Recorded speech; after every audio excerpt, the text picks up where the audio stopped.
We have to replace the whole thing because Toyota decided to not make the ball joint itself serviceable. I'm not going to put that on the internet. I'm going to get cancelled anyway for something. I'm putting it on the internet.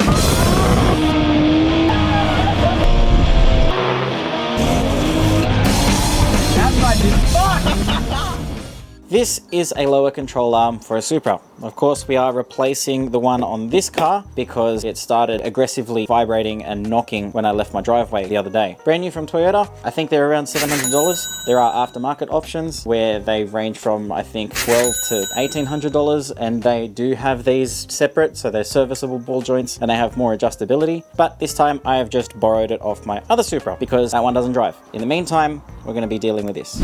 The most basic way to check it is to get a lever bar, put it in between the bottom of the steering knuckle or the wheel hub and the control arm, and try and move it. The amount that lever bar is moving is how much the ball joint is actually moving. This is not a job that I like doing on the floor. However, it consists of doing this bolt up here. That is the bolt that holds the ball joint in place, held by a nut with a split pin in it, the sway bar link, shock bolt, the front control arm bolt, and the rear control arm bolt. You'll also need to take off this metal bar across here because that mounts to the subframe and holds in the lower control arm bolt at the back. Once all of these are disconnected, we can take off the arm entirely. We'll use a 14 for the other two and a 17 for this one.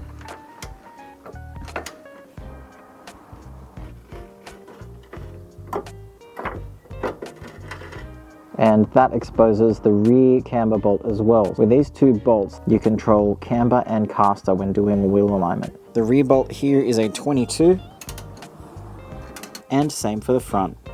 Okay, now just the sway bar link and the shock bolt to go. For the sway bar link, you're going to chuck on the spanner first, and after that, we're going to put our Allen key in.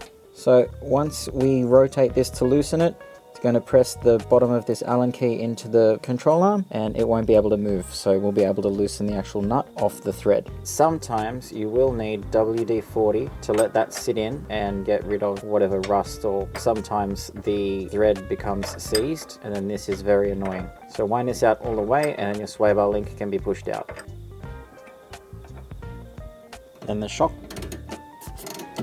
So now with the shock bolt disconnected, the suspension moves around a little bit more freely. Before we loosen the control arm bolts, we need to actually hammer this so that it separates the ball joint after we loosen it. Once it's bolted down, the ball joint kind of squashes and presses into here, and the lever bar usually isn't strong enough to separate this. There are ball joint splitters, which I don't have, but the typical way is just get a hammer and smack here or here until it breaks itself free.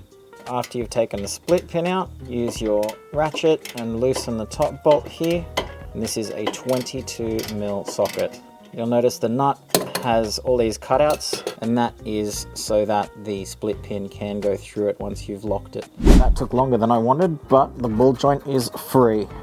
And here it is. In there are some poly bushes that are not in the new arm, but it is what it is. I'm just going to bolt it in. And here is the culprit. I can feel, but I can't show through the camera, that there is actually movement up and down of this ball joint.